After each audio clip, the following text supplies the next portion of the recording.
The committee will come to order.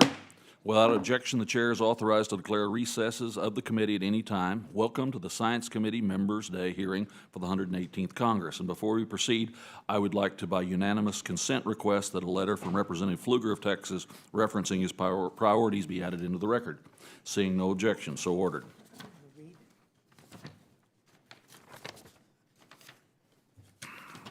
I recognize myself for 5 minutes for an opening statement. Good afternoon and welcome to the Science, Space, and Technology Committee's Members' Day hearing for the 118th Congress. I want to thank our colleagues for joining us today. We appreciate your time and look forward to hearing your priorities under the committee's jurisdiction, especially those issues that are important to your districts. This committee has a history of bipartisan consensus dedicated to driving American scientific progress. Whether it's supporting pioneering research and basic science in our national labs, promoting cutting-edge technologies, or maintaining America's global leadership in space exploration, we are keen to foster meaningful advances that will not only benefit us today, but the generations of tomorrow. I look forward to continuing our priorities as Congress and welcome my colleagues' thoughts on these important topics today. I now recognize the ranking member for her opening statement. Thank you, Mr. Chairman, and for this hearing today. I look forward to hearing from our witness and our colleague. The Space and Science Committee has looked at a lot of important issues so far this Congress, from artificial intelligence, drones, advanced air mobility systems, and most importantly, fusion energy. And when you say it out loud, you realize how much this committee really is about the future.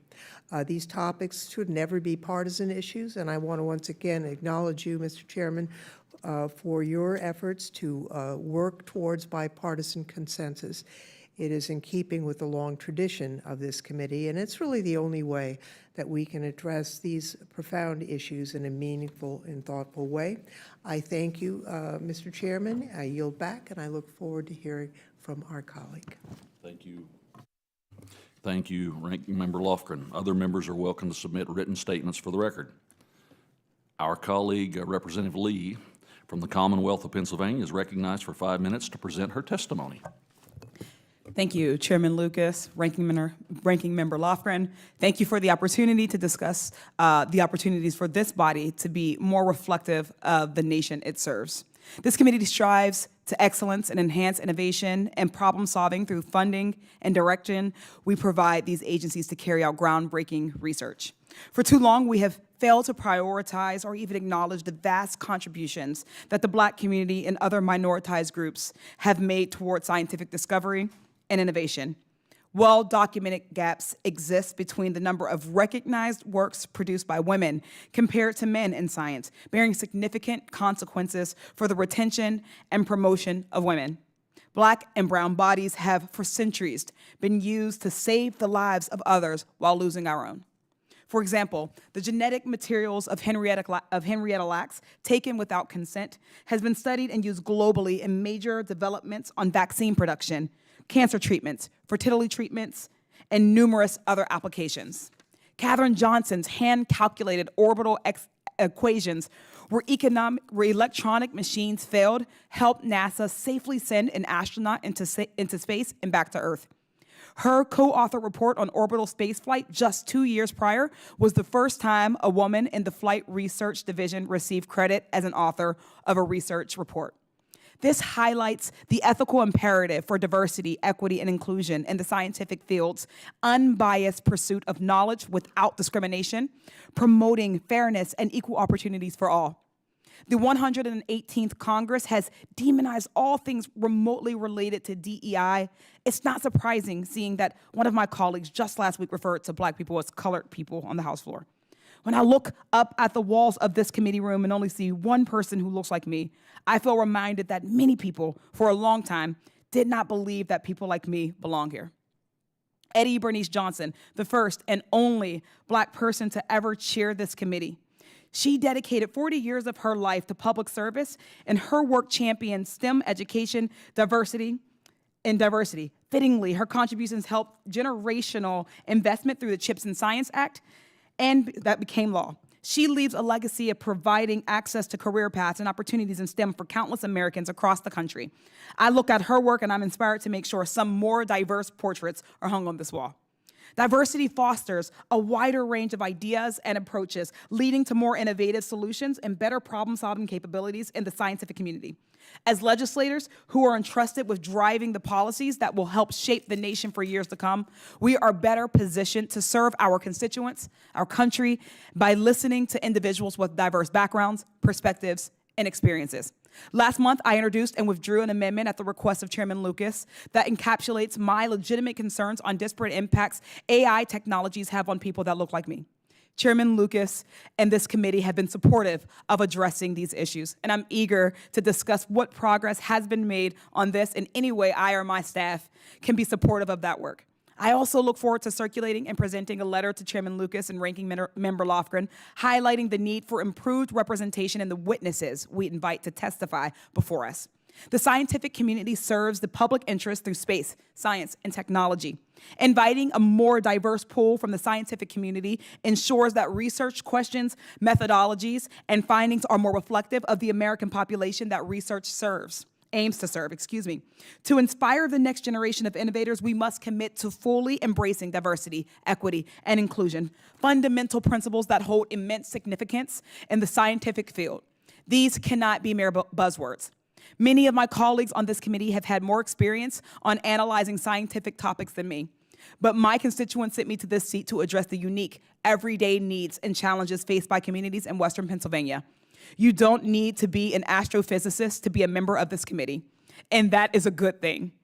The work this committee does has an impact on people of all creeds, all backgrounds, regardless of your last name or your alma mater. When I chose to be a member of the Space, Science, and Technology Committee, I did so to help create a more equitable and just society, specifically within the realm of STEM. Embracing DEI initiatives and ensuring diverse representation among congressional witnesses will be a crucial step this committee can take towards creating a more inclusive, innovative, and ethical future for everyone. Thank you.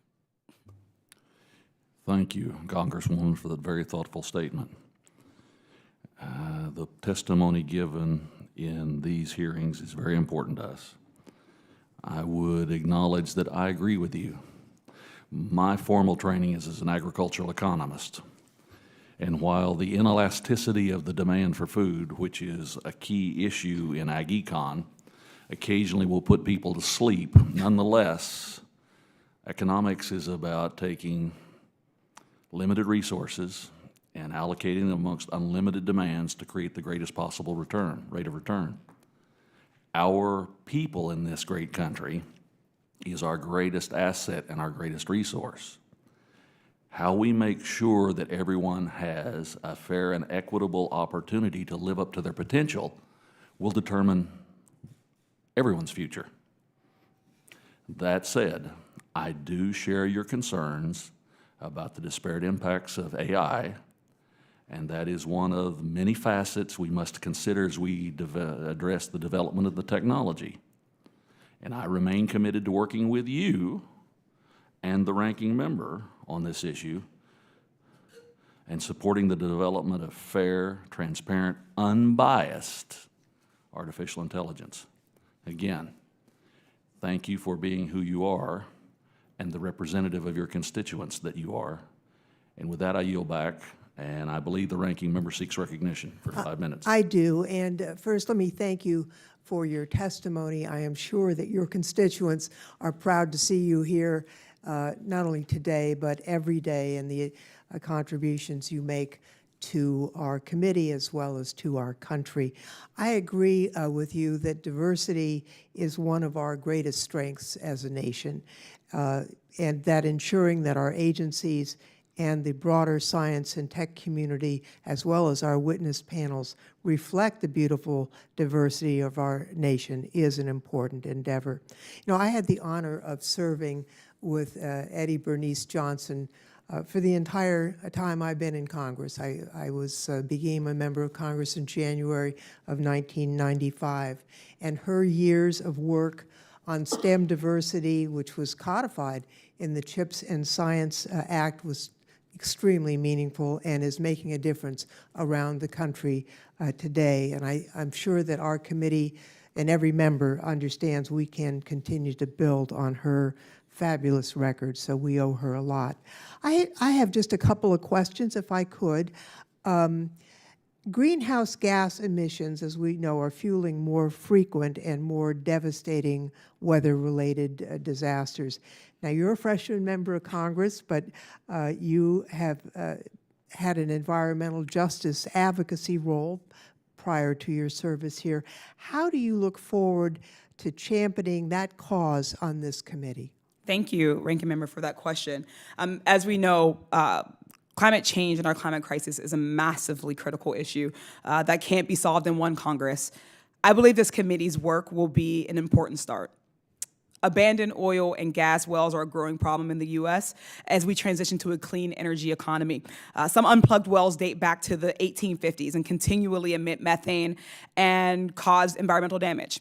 I and my colleague, Rep. Bice, plan to introduce our bipartisan Abandoned Well and Remediation Research and Development Act to create an abandoned wells research, development, and demonstration program at the Department of Energy. I look forward to working with both of you, of course, at the eventual markup to make this legislation as thorough as possible to support R&D that will help drastically reduce methane emissions. Thank you for that, and I look forward to working with you on that. As a matter of fact, California just today announced a program for capping abandoned wells to try and reduce emissions, and I'm hoping that will be very successful. One final question. A few weeks ago, as you mentioned, we had a hearing on artificial intelligence and machine learning and some of the practical applications, and at that time, you highlighted how both have the potential to possibly criminalize people of color who have historically been victims of racial bias in the algorithms that are used in AI and machine learning. Can you highlight any examples of these biases and resulting consequences? And do you have thoughts on what are some of the more worrying implications of the use of AI and machine learning in law enforcement? That would inform our thinking in terms of what we might do to set guardrails and prevent harm. Yeah, so this technology has become more and more common in recent years. But when I think about the question you're asking, a case that comes to mind is the case of Randall Reed. That makes us worry about the criminal justice system that almost indiscriminately incarcerates Black and brown people, and it's going to be worsened by AI. In Randall's case, he was wrongly arrested and jailed for a crime he didn't commit, and it was in a state that he had not been in. But the reason why he had been jailed is because there was a use of a bad facial recognition match. 6 days he spent in jail, thousands of dollars he had to spend on lawyers, and really an investigation to find these answers, right? It was irreparable damage to his mental well-being and his loved ones who had gone through that with him because of this colorblind technology. But the reality is that in this case, you know, it was not even documented that there was a use of this technology, this facial recognition technology, which is why we had the fact-finding mission that there was to even figure out that this was him or that this is how he was identified. So the detective who sought the arrest warrant in the affidavit, he said that there was that he had only been advised by a credible source. In this case, there was no source. It was AI. It sets a dangerous precedent that this committee, I believe, has a responsibility to answer, or really to kind of account for. That's why it's so important that we look at the biases that AI technology presents, that we look at ways that as we are providing and kind of got that guidance and directing money for R&D, that we are aware of these biases, that we are aware of the ways in which they're being used in our criminal legal system, and that we take those into account as we are pushing forward and forging forward with this technology. That's inevitable, of course, but making sure that we're using it in the best way possible and that we are supporting it, the development of it in ethical and biased and unbiased ways. Thank you for that, and it stimulates a lot of ideas on my part on how we might take a look at the databases that are used for machine learning to make sure that they are not feeding discrimination, as well as holding those who rely on to on machine learning and then have detrimental outcomes, to have some culpability for that. But with that, I just want to thank you for your thoughtful presentation, and I will yield back, Mr. Chairman. With that, the gentlelady yields back. Seeing no other questions, I want to thank the gentlewoman of Pennsylvania for her valuable testimony and the other members of the committee. Seeing no further witnesses at this time, the record will remain open for 10 days for additional comments and written questions from members. This hearing is adjourned. Thank you.